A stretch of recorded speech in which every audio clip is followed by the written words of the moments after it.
Graça e paz, irmãos e irmãs.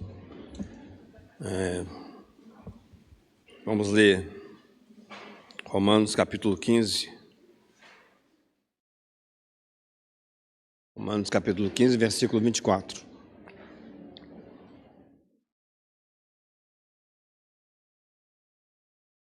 Quando partir para a Espanha, irei ter convosco, pois espero que de passagem vos verei, e que para lá seja encaminhado por vós, depois de primeiro, em parte, me satisfazer da vossa companhia.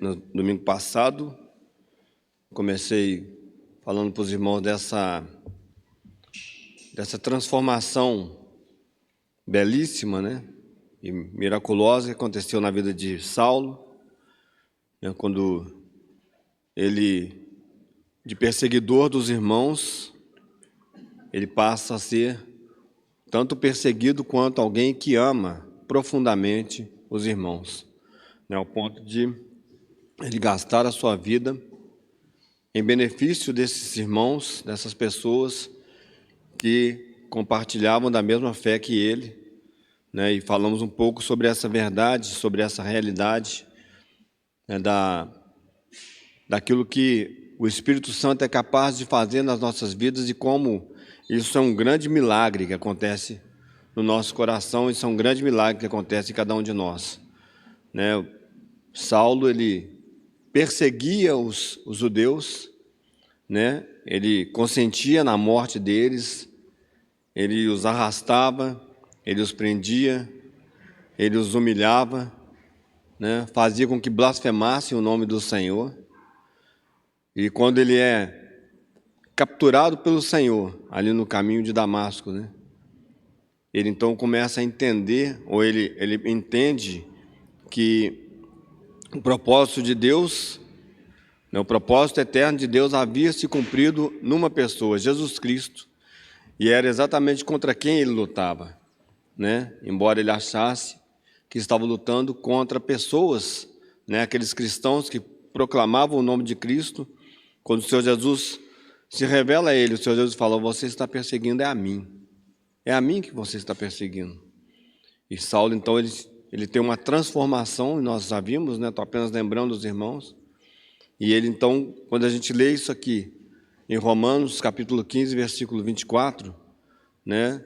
E a gente começa a pensar nessa perspectiva, a gente vê assim, que transformação gloriosa, né?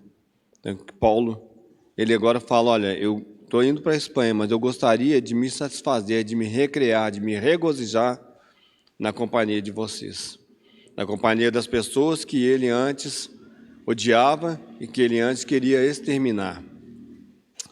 Esse foi a primeira parte, né, o que eu gostaria de ter falado para os irmãos. Depois, se os irmãos quiserem, né, mais detalhes, ouçam o que está gravado.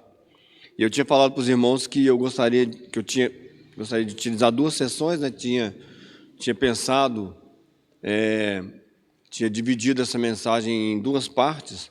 Na verdade, relendo essa semana e orando, o encargo no meu coração com relação a essa questão do reunir, do estar juntos, de viver juntos, ele ganhou uma força e eu acho que os irmãos me suportem, porque eu acho que eu vou gastar mais de 2 sessões, né? Então, hoje eu ainda gostaria de falar nessa perspectiva. A outra parte seria um testemunho, nós vemos o testemunho, né, de alguém que é capturado pela palavra de Deus, que é capturado pelo Senhor, esse testemunho na vida de Urias, lá, o Hitita, né, ou o Eteu, né, foi até lembrado recentemente. Esse agora passa a ser a terceira parte, porque a segunda parte eu gostaria de tratar com os irmãos, ela ainda diz respeito, né, ao nosso procedimento, a isso que aconteceu conosco e por que nós deveríamos nos regozijar, nos recriar, nos alegrar na companhia uns dos outros. Vamos ler Romanos capítulo 12, que ele deve estar sempre como uma base para essas nossas reflexões a partir do capítulo 12 para frente, que são os versículos 1 e 2. quando o Espírito Santo registra através de Paulo o seguinte: rogo-vos, pois, irmãos, pela compaixão de Deus, que apresenteis os vossos corpos em sacrifício vivo, santo e agradável a Deus, que é o vosso culto racional.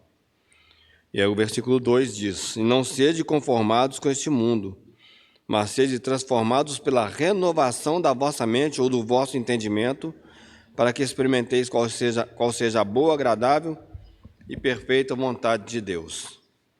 Não sedes conformados com este mundo, mas sede transformados pela renovação do vosso entendimento ou da vossa mente, para que experimenteis qual seja a boa, agradável e perfeita vontade de Deus. E Efésios capítulo 3,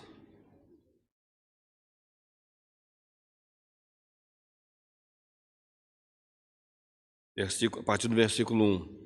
Efésios 3, a partir do versículo 1. Por esta causa, eu, Paulo, sou prisioneiro de Jesus Cristo por vós, os gentios, se é que tendes ouvido a dispensação da graça de Deus que para convosco me foi dada, como me foi este mistério manifestado pela revelação, como antes um pouco vos escrevi. Por isso, quando ledes, podeis perceber a minha compreensão do mistério de Cristo, o qual, noutros séculos, não foi manifestado aos filhos dos homens, como agora tem sido revelado pelo Espírito aos seus santos apóstolos e profetas, a saber, que os gentios são co-herdeiros de um mesmo corpo e participantes da promessa em Cristo pelo Evangelho, do qual fui feito ministro pelo dom da graça de Deus que me foi dado segundo a operação do seu poder. A mim, o mínimo de todos os santos, me foi dada essa graça, de anunciar entre os gentios, por meio do Evangelho, as riquezas incompreensíveis de Cristo, e demonstrar a todos qual seja a comunhão do mistério, que desde os séculos esteve oculto em Deus, que tudo criou por meio de Jesus Cristo, para que agora, pela Igreja, a multiforme sabedoria de Deus seja conhecida dos principados e potestades nos céus, segundo o eterno propósito que fez em Cristo Jesus nosso Senhor, no qual temos ousadia e acesso com confiança pela nossa fé nele.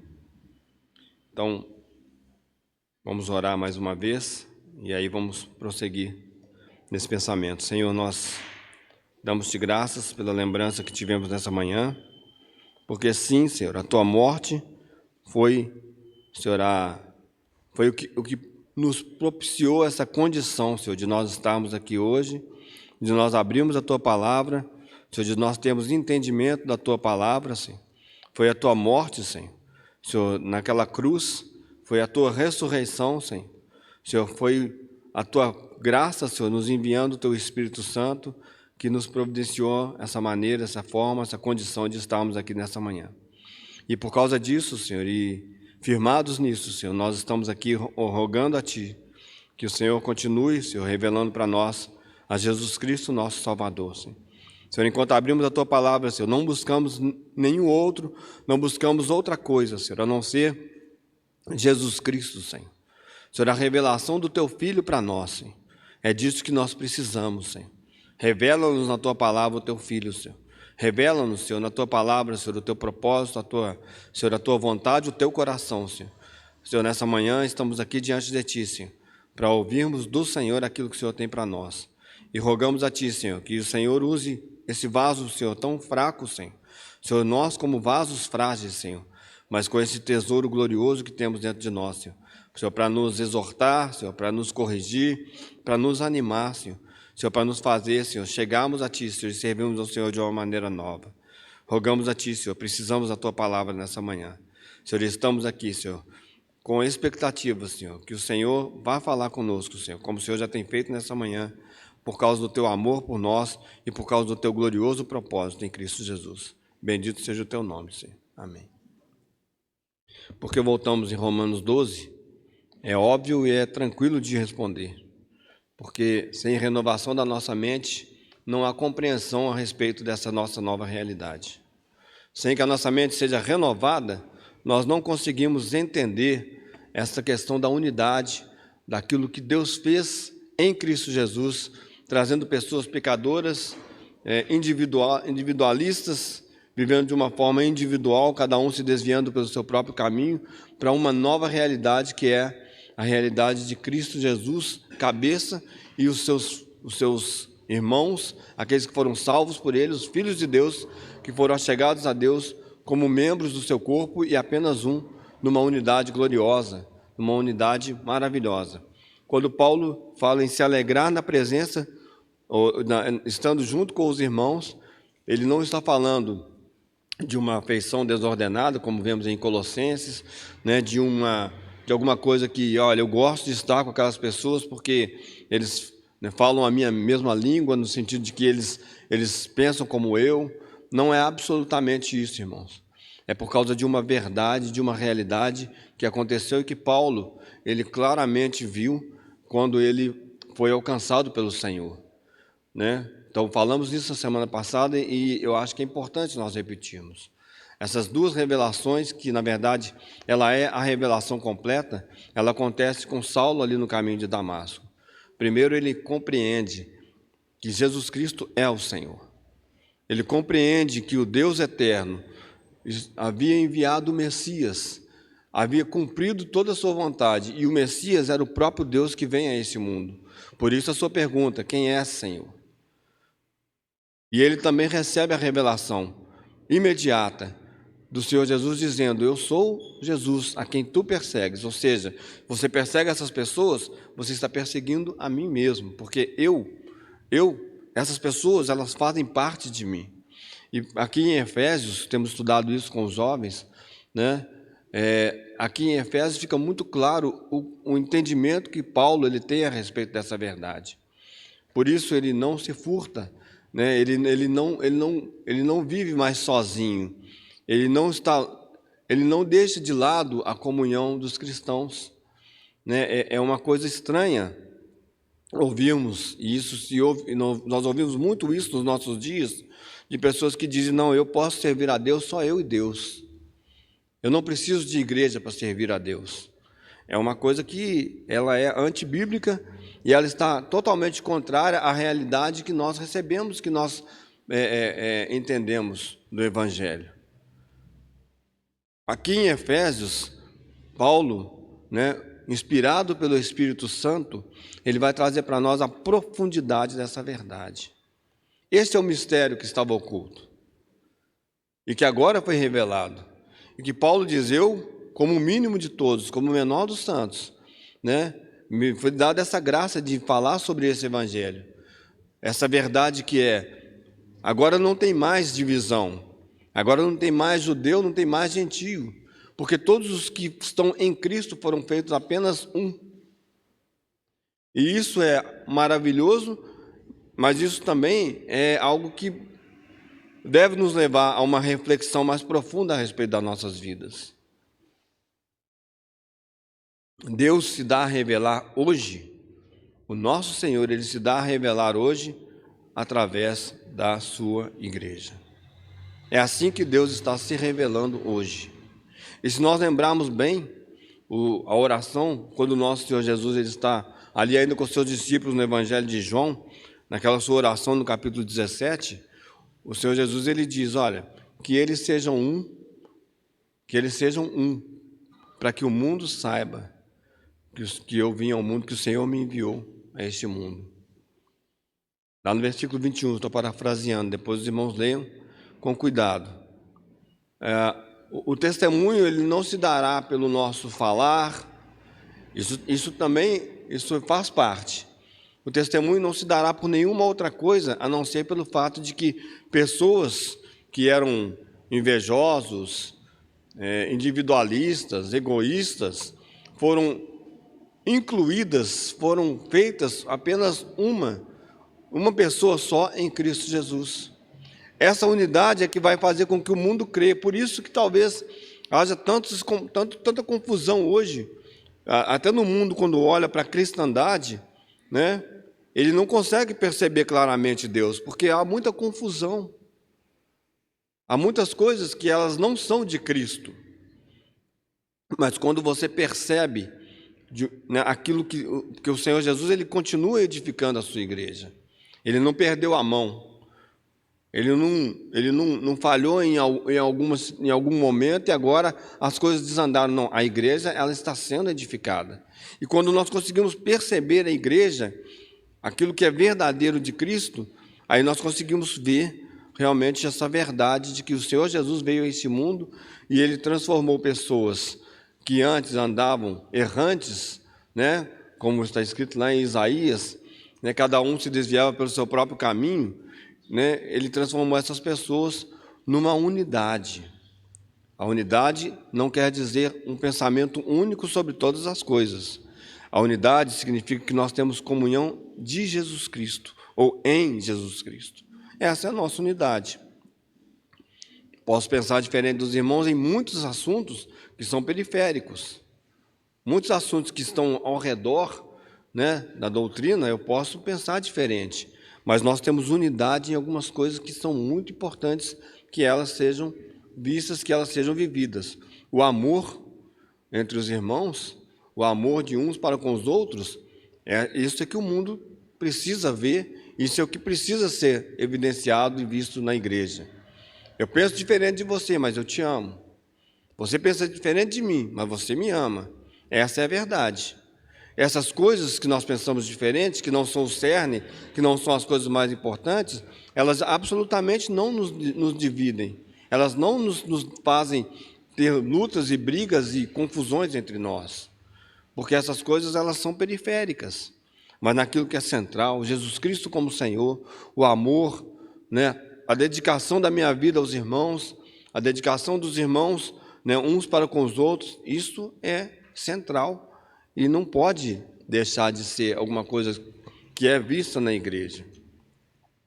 Quando essas coisas se perdem, quando essas coisas elas não são claras, há uma grande confusão, até para nós mesmos, até mesmo para aqueles que estão chegando, até mesmo para nós que já estamos caminhando há algum tempo com o Senhor, há alguma confusão, porque eu falo, olha, como é que nós somos um e nós devemos nos amar e nós vivemos dessa maneira? Por amor também, eu não falo de alguma coisa romântica, né? Eu não olhar, eu não ver, eu não fechar os olhos para situações, eu não tratar o pecado, o meu e os dos outros, né? Absolutamente não é alguma coisa romântica, mas amar é exatamente isso, né? É você cuidar das pessoas e você cuidar em todos os aspectos. Você também falando a verdade quando é necessário falar a verdade em amor. Isso também é uma manifestação desse amor. Os mais velhos aqui vão se lembrar lá do...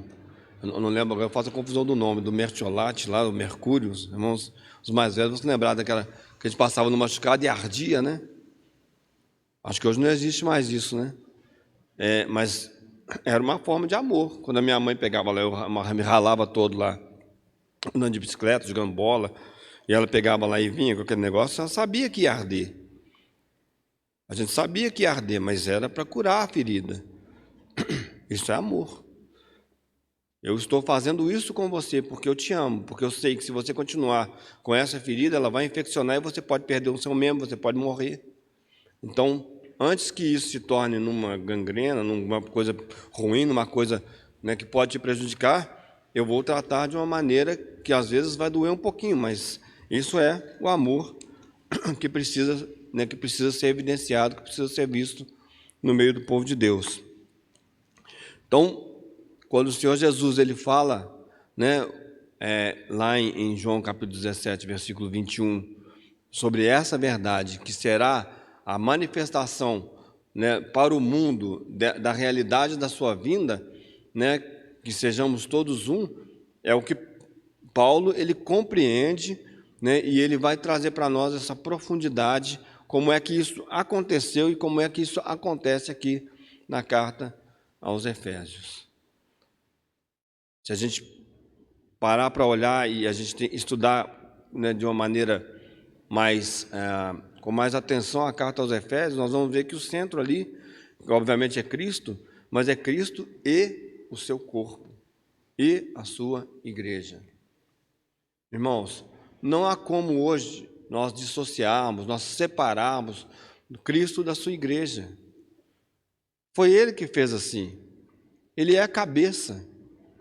Ele é o centro de todas as coisas, né? Ele tem domínio sobre todas as coisas. É por Ele que nós fazemos todas as coisas, e é através dEle, e é por causa dEle que nós fazemos. Mas há um corpo. Esse corpo é mais importante do que a cabeça? Absolutamente, claro que não. Mas ele está ligado à cabeça. Ele está ligado à cabeça. E isso, como falei na semana passada, é algo impressionante. Porque quando Paulo vai falar aqui no capítulo 3 de Efésios, depois ele ainda fala no 4, ele já tinha falado alguma coisa no capítulo 2, ele vai falar dessa divisão que caiu, desse muro que foi derrubado, né? É algo assim que é um grande milagre isso ter acontecido. Porque o judeu, como falei na semana passada, ele tinha, né, todas as suas peculiaridades. Ele estava bem firme naquilo que ele julgava ser a vontade de Deus, e muitos deles realmente tinham entendido, né, qual era a vontade de Deus. Né, eles estavam baseados na lei, nos sacrifícios, naquelas coisas, naquelas ordenanças que haviam sido instituídas pelo próprio Deus. Aí eu não estou falando dos exageros, né? Eu estou falando daquelas coisas que eram verdadeiras. Para que essas coisas elas caiam por terra, elas sejam compreendidas apenas como sombras, teria que ser feito um grande milagre no coração dos judeus. Por outro lado, você tem os gentios, que não conhecem a Deus, que não estavam, né, como Paulo mesmo vai dizer aqui, estavam longe, não estavam incluídos na promessa. Eles estavam distantes da promessa, que somos nós. Para esses também, se chegarem a Deus de uma maneira correta, também precisa de um milagre.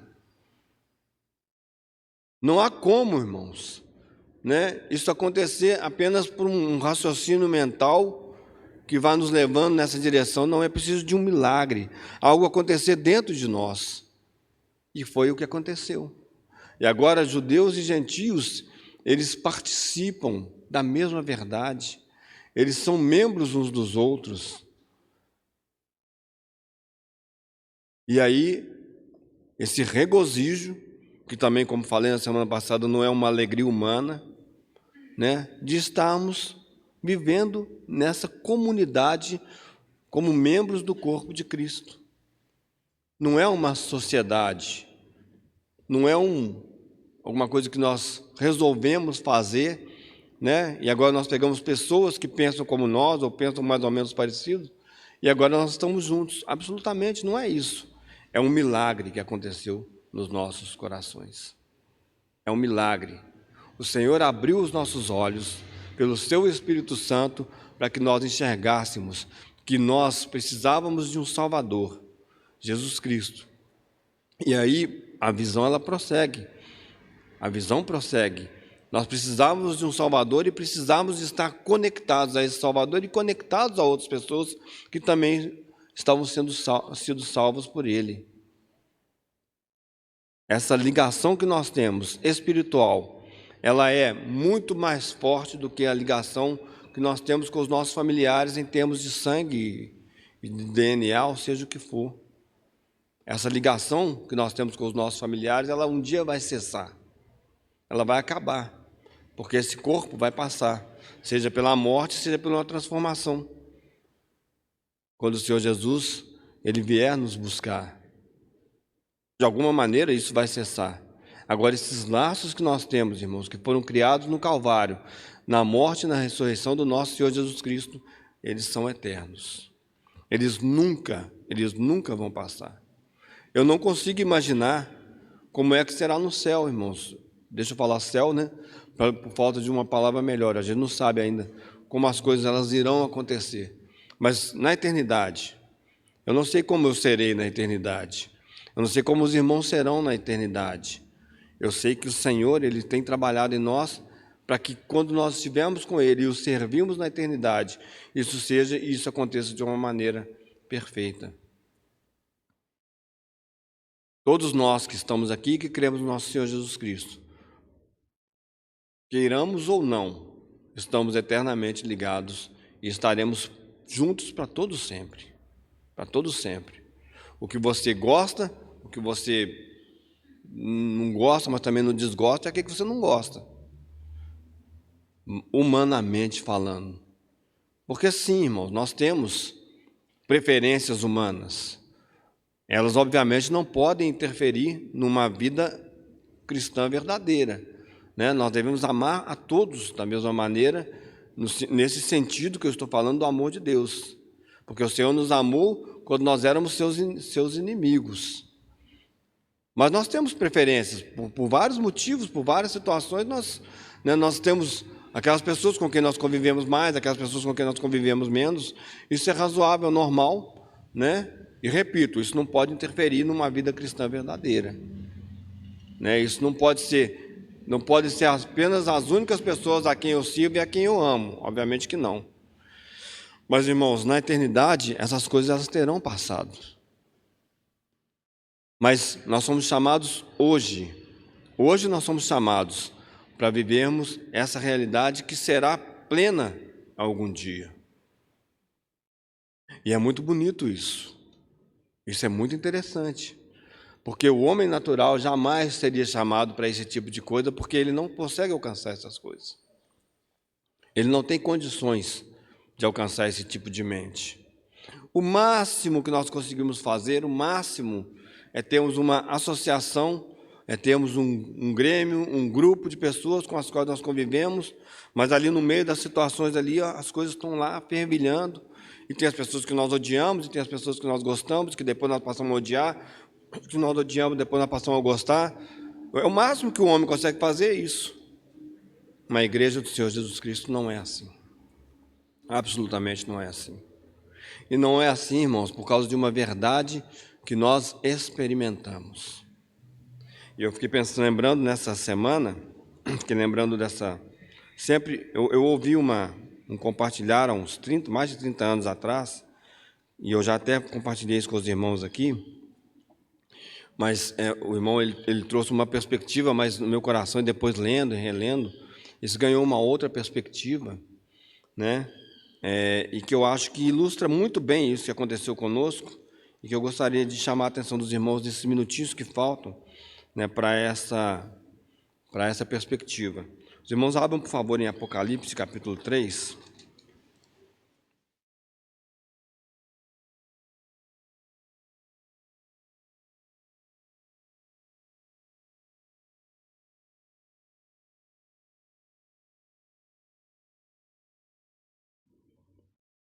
Apocalipse, capítulo 3, na carta ali do Senhor Jesus à Filadélfia, à igreja de Filadélfia, versículo 12, diz assim: a quem vencer, eu farei coluna no templo do meu Deus, e dele nunca sairá. E escreverei sobre ele o nome do meu Deus, e o nome da cidade do meu Deus, a nova Jerusalém que desce do céu, do meu Deus, e também o meu novo nome. Quem tem ouvidos, ouça o que o Espírito diz às igrejas. Mas eu queria pegar essa expressão, esse início: a quem vencer, eu farei coluna no templo do meu Deus. Irmãos, volte, por favor, aí para 2 Samuel.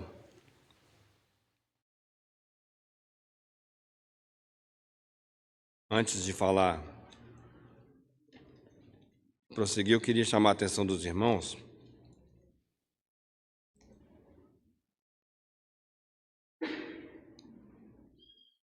Acho que é 1 Samuel, deixa eu ver aqui.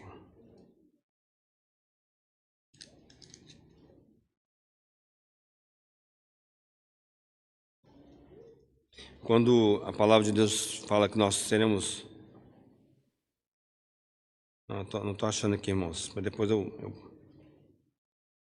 Ah, não, está certo. Eu estou lá no capítulo 3. É 2 Samuel, capítulo 8. Mas antes de nós lermos, essa expressão, ali as cartas, né, às igrejas, em Apocalipse, quando o Senhor chama atenção para quem vencer, né, aqui na igreja de Filadélfia, na carta da igreja de Filadélfia, que é o amor fraternal, né, o Senhor faz uma promessa que ela é muito bonita, assim, ela é uma promessa, né, não que as outras não sejam, né, mas ela é muito significativa, porque quando a gente tem que lembrar, né, que o templo de Jerusalém, ele também tinha duas colunas lá ele tinha suas colunas, né? E tinha duas colunas logo ali na sua entrada, né? E o Senhor falou: quem vencer, eu farei dele, eu farei coluna no templo do meu Deus. E quando a gente vai pensando a respeito, né, dessas colunas lá no templo de Salomão, né? E comparando aqui com essa promessa que o Senhor nos faz, o Senhor fala: quem vencer será coluna, né? A gente vê que existe um trabalho bonito do Espírito Santo para que isso aconteça no futuro, né? Então, quando a gente chega aqui em 2 Samuel, no capítulo 8, a gente pode ler a partir do versículo 3, diz assim: feriu também Davi a Hadadezer, filho de Reobe, rei de Zobá, quando ele ia recuperar o seu domínio sobre o rio Eufrates. E tomou-lhe Davi 1000 carros, 700 cavaleiros e 20.000 homens de pé. E Davi já arretou a todos os cavalos dos carros e reservou deles 100 carros. E vieram os sírios de Damasco a socorrer a Hadadezer, rei de Zobá. Porém, Davi feriu os sírios 22.000 homens. E Davi pôs guarnições na Síria de Damasco, e os sírios ficaram por servos de Davi, pagando-lhe tributos. E o Senhor guardou a Davi por onde quer que ia. E Davi tomou os escudos de ouro que havia com os servos de Hadadezer e os trouxe a Jerusalém. Versículo 8. Tomou mais o rei Davi uma quantidade muito grande de bronze de Betá e de Berotai, cidades de Hadadezer. A gente sabe, né, o Davi, ele é um tipo do Senhor Jesus, bem como Salomão, né? Então Davi, ele de certa forma, ele tipifica o Senhor Jesus nesse seu trabalho. É óbvio, né? Um tipo não é perfeito, né, irmãos? A gente sabe a história de Davi, mas um tipo do Senhor Jesus nesse trabalho da nossa salvação, né? Salomão seria um tipo, né? A edificação do templo, né? E a sabedoria de Salomão, etc. Seria, né, o Senhor depois que ele vence todas as coisas, né? E aí a gente tem, então, esses tipos que eles nos ajudam a compreender um pouco a nossa realidade. São tipos, não são a realidade, né? Nós não podemos pegar o Velho Testamento e falar assim: isso aqui serve para nós como doutrina, mas são tipos que nós podemos compreender melhor a palavra de Deus. Aqui, né, então, vai falar de diversas vitórias de Davi sobre vários reis, e aqui nos chama a atenção um pequeno ponto, né? Que quando Davi, ele então vence Hadadezer. E quem é Hadadezer? Hadadezer era um rei sírio, né? E esse nome Hadadezer significa Haddad me ajudará. Haddad aparece com o nome de alguns reis aqui no Velho Testamento, mas ele também era um ídolo. Ele era um ídolo. Então esses reis, eles tinham o nome de um certo ídolo. Seria como se esse ídolo, esse demônio, essa divindade, entre aspas, né, fosse conclamado a ser o ajudador, o auxiliar, né, alguém que ajudaria alguma pessoa. Então, esse nome Hadadezer seria isso: Haddad me ajudará, né, me socorrerá. E Davi, então, vence esse rei, né, e ele toma um monte de coisa dele. Ele toma cavalos, ele toma homens, ele toma escudos de ouro, mas ele toma, aqui fala, uma grande quantidade de bronze. Uma grande quantidade de bronze. Aí presta atenção nisso, porque o bronze nessa época, ele não era alguma coisa de muito valor. O bronze era alguma coisa que tinha muito, você tinha demais, tanto é que ele toma uma grande quantidade de bronze. E ele traz esse bronze.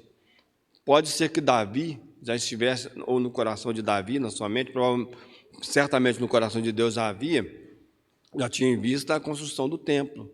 Porque Davi, ele toma esse muito bronze e ele leva para a construção, para edificação. Ele leva para Israel esse bronze, e esse bronze fica lá, né, para ser utilizado. Também faziam armas, né, etc., mas o bronze era, pela sua abundância, né, ele era bem desvalorizado, assim. Talvez, se a gente pegar numa figura, né, seria o Senhor Jesus, ele nos pegando pessoas, né, milhares, milhões de pessoas, como nós, que não tinham valor nenhum, né? Nós não tínhamos valor eterno qualquer, né? Nós éramos como esse bronze, né? Nós não tínhamos absolutamente nada que pudesse ser de valor. E Davi, então, ele guarda esse bronze, né? E aí, mais para frente, se a gente for ir para 1 Reis, capítulos, deixa eu ver aqui.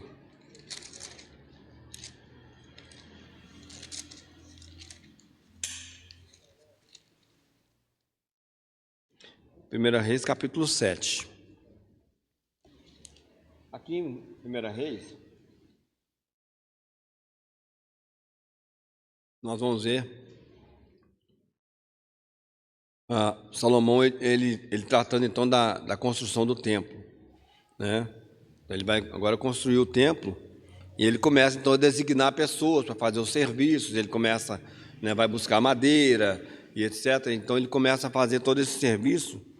E a gente chega no versículo 13, capítulo 7 de 1 Reis, está escrito o seguinte: E enviou o rei Salomão um mensageiro e mandou trazer a Hirão de Tiro. Hirão era filho de uma mulher viúva da tribo de Naphtali, e fora seu pai um homem de Tiro, que trabalhava em cobre. E era cheio de sabedoria e de entendimento, e de conhecimento para fazer toda a obra de cobre. Este veio ao rei Salomão e fez toda a sua obra. Cobre e bronze, tá? Eu li algumas coisas falando que cobre e o bronze, eles eram, embora nomes diferentes, né? Eles eram a mesma coisa. E formou 2 colunas de cobre. A altura de cada coluna era de 18 côvados, e um fio de 12 côvados cercava cada uma das colunas. Também fez 2 capitéis de fundição de cobre para pôr sobre as cabeças das colunas. De 5 côvados era a altura de um capitel, e de 5 côvados a altura do outro capitel. As redes eram de malhas, as ligas de obra de cadeia para os capitéis que estavam sobre a cabeça das colunas, 7 para um capitel e 7 para outro capitel. Assim fez as colunas juntamente com 2 fileiras em redor, sobre uma rede para cobrir os capitéis que estavam sobre a cabeça das romãs. Assim também fez com o outro capitel. E os capitéis que estavam sobre a cabeça das colunas eram de obra de lírios no pórtico de 4 côvados. Os capitéis, pois, sobre as 2 colunas estavam também defronte em cima da parte globular que estava junto à rede, e 200 romãs em fileiras em redor estavam também sobre o outro capitel. Depois levantou as colunas no pórtico do templo, e levantando a coluna direita, pôs o nome de Jaquim, e levantando a coluna esquerda, pôs o nome de Boaz. E sobre a cabeça das colunas estava a obra de lírios. Assim se acabou a obra das colunas. Jaquim significa Deus consolida, e Boaz, ou Boaz, nele está a força. Então são os nomes das 2 colunas. Agora, é interessante isso, irmãos. Vamos ter em mente Apocalipse capítulo 3. Eu farei coluna no templo do meu Deus. Aqui Hirão, ele seria um tipo, né, um tipo do Espírito Santo, alguém que está trabalhando nessa obra da edificação, né? Então Salomão, ele designa alguém para trabalhar, né? Se a gente lê lá João, quando o Senhor fala do Espírito Santo, ele fala: o Espírito Santo nos guiará por toda a verdade, ele que vai nos revelar, né? Ele é quem nos revela o Senhor Jesus Cristo, ele é quem transforma em nós aquilo que está na palavra de Deus em algo verdadeiro, vivo, né? Esse trabalho belíssimo do Espírito Santo. E Hirão, então, ele é chamado porque ele é uma pessoa que é capaz de fazer esse tipo de serviço. Então, a gente começa a tentar perceber aqui o que o Espírito Santo ele deseja fazer em nós, obviamente pegando esse tipo, né, que é um tipo, e trazendo para a nossa realidade. Nós temos uma grande quantidade de cobre ou bronze. Você tem aquela grande quantidade de material, né, que foi trazido por Davi, e ele agora vai ser utilizado pelo Senhor mesmo para construir as colunas. Irmãos, não é muito interessante nós pensarmos nisso? O Senhor Jesus, ele salvou você e a mim quando nós estávamos numa situação de completo desprezo. Nós estávamos numa situação em que nós deveríamos ser desprezados. Nós não tínhamos valor nenhum. Nós não tínhamos absolutamente nada para apresentar para Deus e falar assim: Deus, olha isso em mim. Olha como eu sei fazer isso bem. Então aproveita isso aí na sua obra, né? Absolutamente nada, irmãos. Absolutamente nada. Eu acho que até um pouco perigoso, né, quando nós somos chamados pelo Senhor, e eu não estou dizendo que isso não pode acontecer, e isso acontece muito, né, entre os grandes artistas, né, entre as pessoas que têm dons naturais, né, que são chamados pelo Senhor, que são salvos pelo Senhor, e agora esses dons é que passam a ser utilizados na igreja, né, sem um trabalho da cruz, sem um conhecimento mais profundo de Cristo. Essas coisas acabam trazendo até prejuízo para o povo de Deus. Não, esse cara aqui é um cantor. Ele canta muito bem, ele era um cantor no mundo, ele é salvo, agora ele vai cantar hinos. Agora ele é um cantor gospel, né? Como se é simplesmente isso. Obviamente, se ele tem esse dom, essa condição, sim, isso pode acontecer. Mas, em princípio, irmãos, né, Deus não salva alguém por algum dom natural que ele tenha. Deus não salva alguém por alguma coisa que Deus fala assim, opa, isso aqui é bacana, eu vou aproveitar na minha obra. Não, Deus nos salva quando e a nossa condição ao sermos salvos é uma condição de absolutamente incapazes, ineficazes e impotentes. É assim que fomos salvos. E que isso não saia do nosso pensamento e do nosso coração, em tempo nenhum. Não tínhamos e não teremos absolutamente nada para apresentar para o Senhor, a não ser aquilo que Ele mesmo nos dá. Por isso que o Senhor nos enriquece, nos dá os seus próprios dons. É por isso que quando somos salvos, o Senhor nos dá dons. É porque agora Ele vai utilizar alguma coisa que é dEle. E quando nós permitimos que Ele faça isso, que Ele faça essas coisas através de nós, são os dons de Deus e não alguma coisa que nós criamos e que nós melhoramos e que nós aperfeiçoamos ao longo do tempo. Os dons são dons de Deus. E aí a gente tem que ter muito cuidado para falar de dom. Muito cuidado. Porque não é qualquer coisa que é dom. Né? Não é qualquer coisa que é dom. Os dons estão descritos na palavra de Deus e quais são eles e quais, né, e como o Senhor ele deseja nos utilizar. Mas enfim, Davi então ele traz esse bronze e agora nós vamos começar, né? O Salomão vai começar a edificar o templo e ele então chama Irão e vai começar a trabalhar esse material que antes era um material pobre, né? Sem muito valor, né? Sem muita, né? Ele não era como ouro ou com qualquer outro material de valor. E é interessante essa perspectiva, porque pensem bem, irmãos, eu não sei muito como é que funciona isso, né, mas a gente tem alguma ideia. Como é que você transforma uma peça, né, alguma coisa? Então, Davi traz lá, o que ele traz? Ele traz tudo que tem lá de bronze, né, ele vai trazer, então, assim, são maçanetas, são peças que já estavam prontas, né? Ele vai trazer essas coisas, elas precisam ser transformadas naquilo que é o final, que vai ser as colunas ali do templo. Como é que isso vai acontecer? Fogo. Então, isso vai ser derretido. Isso vai acontecer ali, né? Vai colocar isso numa situação em que o bronze será derretido para que ele tome uma nova forma. Isso fala alguma coisa conosco, para nós? Se nós chegaremos a ser colunas no templo do nosso Deus, existe uma transformação, né? É quando nós também entendemos, né, as pedras preciosas, né, que lá na Cidade Santa, os discípulos, né, os apóstolos do nosso Senhor Jesus, que são pedras preciosas, né, falamos disso recentemente, que também eles foram transformados de pedras comuns, sem empréstimo nenhum, que você pega para jogar fora, né, para fazer qualquer outra coisa, mas em pedras preciosas. Há um trabalho sendo feito aí. Da mesma maneira, há um trabalho que vai ser feito com o bronze. Ele vai ser colocado. E aí, olha como é que é bonito isso, irmãos. Porque você e eu, nós não somos colocados. Eu não sei como é que Irão trabalhou, mas provavelmente ele não colocava pegava uma maçaneta, colocava num lugar, pegava uma outra coisa, ele jogava tudo junto. E aí colocava o fogo ali, colocava aquilo tudo junto lá e estava tudo sendo derretido junto. E aí tem como é que funciona esse processo, né? Na época eles não tinham essa tecnologia que nós temos hoje, né? Você tem lá o gás, você aumenta, você diminui, né? Muito provavelmente era no fole, né? No vento, né? E quando você tem alguma coisa como essa, a pessoa que está fazendo ali, aumentando ou diminuindo o fogo, ela tem total controle sobre ou vai ser mais fogo ou vai ser menos fogo.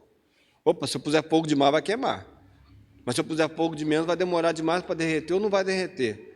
Então eu tenho que controlar aqui, irmãos. O Espírito Santo, ele sabe exatamente a medida que ele tem que usar comigo e com você para que nós sejamos transformados. Ele sabe exatamente o ponto. Nenhum de nós aqui está sofrendo hoje além daquilo que deveria, porque Deus, de alguma maneira, errou a mão. Nenhum de nós está passando por alguma situação de sofrimento ou alguma situação nas nossas vidas aqui que seja uma situação assim, Deus esqueceu o fogo ligado lá, bateu um ventinho e aumentou o fogo e agora nós estamos, né? E Deus tem que correr lá e falar, opa, deixa eu dar uma diminuída. Não. O Senhor tem absoluto controle sobre todas as coisas que acontecem nas nossas vidas. Isso deveria trazer descanso para nossas almas. Agora, nós estamos sendo, irmãos, aperfeiçoados, a vida de Cristo está crescendo em nós, juntos. Por isso que a palavra de Deus diz para nós isso. Olha, as mesmas aflições que vocês estão tendo hoje, está acontecendo com os irmãos ao redor do mundo.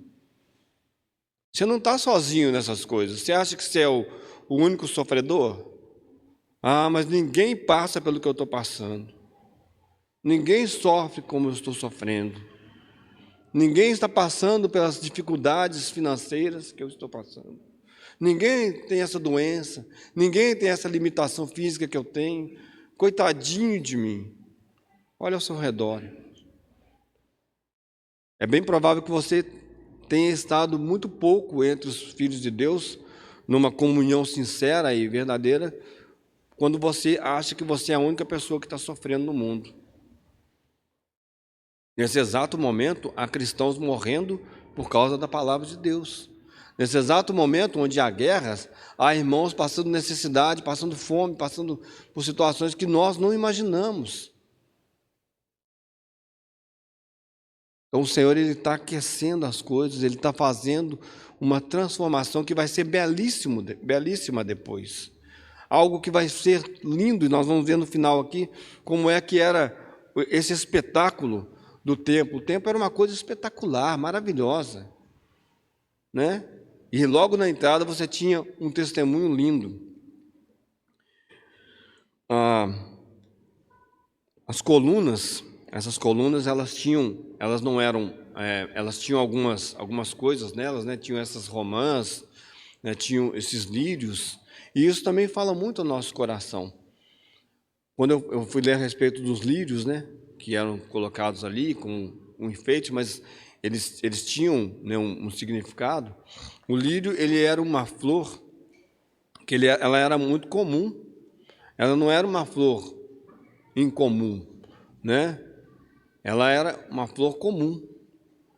Então, quando você vê isso no templo ali, você, de novo, né, podemos voltar para essa verdade para nós.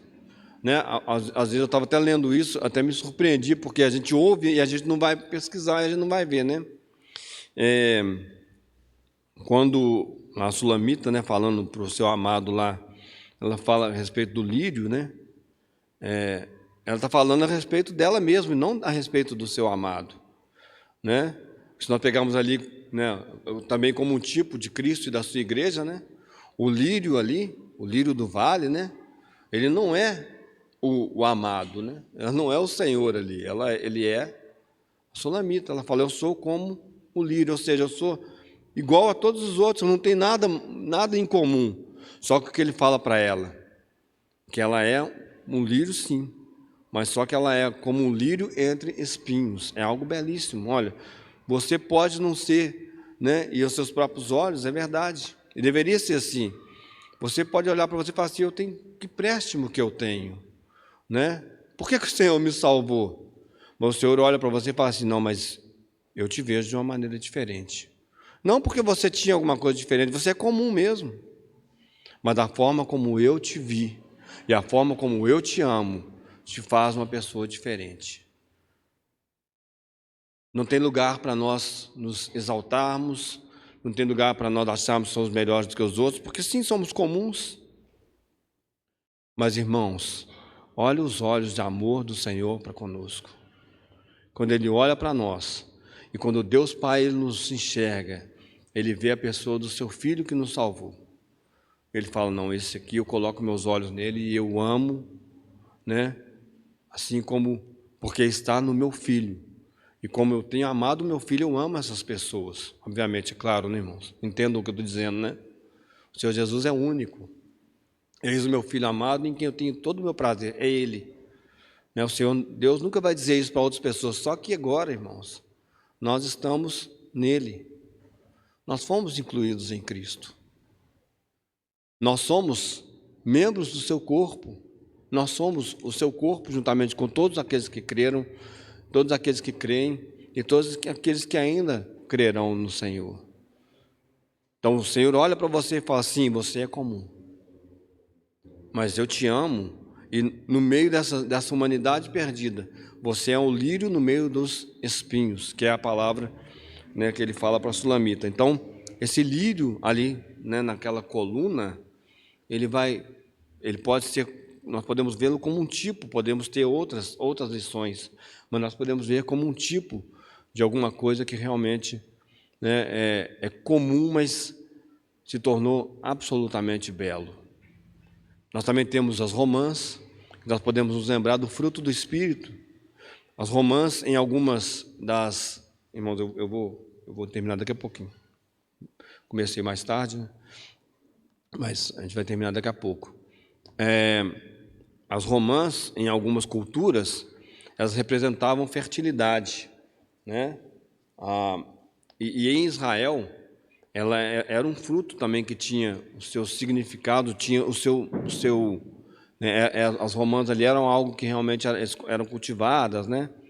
E ali no templo nós vemos romãs, né? Talvez indicando para nós que aqueles que eram absolutamente infrutíferos, aqueles que não tinham como dar frutos, agora são pessoas habitadas pelo Espírito Santo e devem produzir o fruto do Espírito. Olha que coisa belíssima. Uma outra coisa com respeito às colunas é que aí eu fui olhar isso já um tempo atrás, quando você olha ali na entrada, né, onde as colunas ficavam, aí você olha, o que é uma coluna, né? Então aqui nós temos algumas colunas, a gente não vê agora, né? Mas quem já construiu aqui, ou você passa perto de uma construção, você vê que tem os tijolos e tem as colunas. E a coluna, ela segura lá, né? Tem aquela cinta em cima, a coluna é para aquilo ali não ceder. Se você colocar só tijolo e tiver muito peso em cima, vai ceder. Com a coluna isso não vai acontecer. Só que as colunas no tempo de Salomão, elas não chegavam até em cima. Não havia nada apoiado sobre elas. Para que serve uma coluna que não apoia nada? Aí está também, irmãos, algo que deveria chamar nossa atenção. Nós não apoiamos, nós não sustentamos absolutamente coisa nenhuma. Nós não fomos chamados para sustentar a obra de Deus, para suportar a obra de Deus, no sentido de que a obra de Deus está apoiada sobre nós. Nós fomos chamados para testemunhar da obra de Deus. Quem sustenta a obra de Deus é o Senhor Jesus. O Senhor é que, Ele disse, eu edificarei a minha igreja. A obra de Deus é feita, sustentada, guardada e abençoada pelo Senhor Jesus. E nós não temos parte nisso. A nossa parte é testemunhar. E com respeito a esse testemunho, eu vou concluir dizendo isso, irmãos, nessa parte. Quando as colunas ficaram prontas, né, eles ergueram as colunas eram ali de bronze, né? Elas ficavam numa posição, até onde eu li e compreendi, né? Elas ficavam numa posição que elas ficavam contra o nascente, né? Então elas ficavam, quando o sol nascia, havia um reflexo do sol nas colunas. E dizem, né, que quando havia esse reflexo naquela coluna, era como se o sol se transformasse em vários sóis. Tamanha era a beleza desse espetáculo. Dizem que as cidades elas fechavam as suas portas à noite, né, para evitar o roubo, para evitar que outras pessoas entrassem na cidade, né, e tomassem a cidade, e abriam as portas pela manhã. Então, dizem que vários comerciantes, quando eles vinham para Jerusalém, ou quando eles iam para as cidades, eles iam muito cedo, e eles paravam do lado de fora até esperar que as portas da cidade se abrissem. E dizem que esse espetáculo do templo, quando amanhecia, ele era visto por essas pessoas do lado de fora da cidade. Então eles viam aquele brilho, né, aquele esplendor, aquele espetáculo lindo ali do sol batendo naquelas colunas e refletindo. O que isso diz para nós? O nosso sol da justiça, o seu brilho deve refletir através de nós. E será assim quando formos colunas no templo do nosso Deus. Mas também já deve ser assim, irmãos. As pessoas, ao olharem para nós, elas devem ver a Cristo. É como nós olhamos para a lua à noite, aquela lua linda, né, quando ela está... Né, a lua é bonita de qualquer jeito, mas quando ela está cheia, né, a gente vê aquele brilho, mas você sabe que aquele brilho não é dela, né? Ela está apenas refletindo um brilho. Assim é a igreja. Então, irmãos, poderíamos falar muito sobre esse assunto, poderíamos discorrer, né, e falar sobre algumas outras peculiaridades desse tipo, né? Mas eu creio que isso é suficiente. E eu estou falando isso para voltar nesse ponto, irmãos. Nós não seremos, cada um de nós aqui, uma coluna. Nós não seremos, cada um de nós aqui, alguma coisa separada na eternidade, né? Ainda que eu não sei como será, é claro, teremos a nossa individualidade, aquilo que Cristo fez, mas nós seremos uma coisa só, irmãos. Nós testificaremos apenas de uma verdade. O nosso testemunho será a respeito de uma pessoa. Não falaremos de outra coisa, como não deveríamos hoje testemunhar de outra coisa, né? E por isso, esse prazer, esse regozijo, essa alegria em estarmos juntos, não uma alegria humana, repito, não algo produzido pelo homem, mas uma alegria do Espírito Santo, uma alegria no Espírito Santo, de pertencermos a Cristo e pertencermos uns aos outros. Por isso, Paulo, né, ele diz isso para os irmãos: olha, eu quero me recrear, me regozijar na presença de vocês. E esse deveria ser o nosso coração. Talvez, na sua cabeça, né, bem provável, Paulo sabia, né, que ele poderia chegar ali e ter problema com alguns irmãos, né, poderia haver algumas dificuldades, como, né, a gente sabe que ele enfrentou na companhia de vários irmãos, né? Mas, irmãos, isso são detalhes, isso é necessário, isso vai acontecer, mas o fato é que você e eu não fazemos mais parte do mundo, nós não temos lugar nesse mundo. Embora nós ainda estejamos nesse mundo, nós não temos lugar nesse mundo. O nosso lugar é nesse corpo bendito, abençoado, maravilhoso que o Senhor nos colocou na companhia uns dos outros. É assim que nós somos edificados, como casa santa, como edifício, né, para o Senhor. É assim que nós somos, que nós crescemos. É assim que Cristo cresce em nós. É assim que será por toda a eternidade, quando nós definitivamente, né, e pela graça e por uma grande bênção para nós, estaremos juntos para sempre com o nosso Senhor. O que vai acontecer lá, como é que vai ser, nós não sabemos. Mas uma coisa eu garanto para os irmãos: vai ser maravilhoso. Vai ser maravilhoso. Como deve ser maravilhoso agora, com todas as nossas diferenças, né? Mas percebam isso, irmãos. Nesse momento nós estamos ali dentro do caldeirão. Nesse momento nós estamos ali dentro daquele lugar que era naqueles tachos, né? Para sermos derretidos, para que sejamos transformados em alguma coisa de valor e de beleza, né? Que as pessoas vão olhar e falar: nossa, que coisa linda. como é que essas pessoas, né, tão feias, tão cheias de dificuldades, tão cheias de... não estou falando de feio fisicamente não, irmãos, por favor. Tão cheias de problemas, né, seres humanos tão distorcidos, foram transformados em alguma coisa tão bela. É a graça e o poder do nosso Senhor, do nosso Salvador. Nós queremos te agradecer, Senhor, porque essa é uma verdade, Senhor, e a gente pode até achar que está distante ou é algo tão inalcançável, Senhor, porque nós olhamos para nós mesmos, Senhor, e vemos tantas dificuldades, Senhor, mas nós te damos graças, Senhor, porque o Senhor é poderoso para fazer muito mais além daquilo que pedimos ou pensamos, segundo o poder que em nós opera, Senhor. E te damos graças por isso, Senhor, porque certamente, Senhor, o Senhor venceu, e certamente a Tua vitória nos alcançará por completo, Senhor, como já tem nos alcançado nesses dias, Senhor. E sim, Senhor, cremos que o Senhor é poderoso para nos fazer vitoriosos, Senhor, e colunas do templo do nosso Deus e do nosso Pai. Estamos aqui, Senhor, pedindo ao Senhor, por misericórdia, Senhor, cumpra em nós, Senhor, toda a Tua vontade, e seja feita, Senhor, da maneira como o Senhor deseja, Senhor. Senhor, estejamos dentro desses tachos, Senhor, desses caldeirões, Senhor, para sermos verdadeiramente transformados à imagem de Cristo, Senhor, e refletirmos a sua beleza e a sua glória.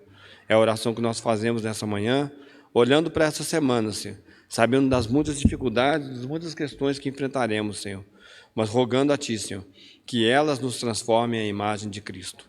No nome dEle mesmo nós oramos e agradecemos a Ti. Amém. O Senhor nos dê a oportunidade, né, ainda numa outra sessão, falarei sobre, né, esse testemunho, esse modelo, né, do Velho Testamento, também como ele pode ser visto por nós, para que o Senhor nos transforme a imagem do Seu Filho, a imagem de Cristo.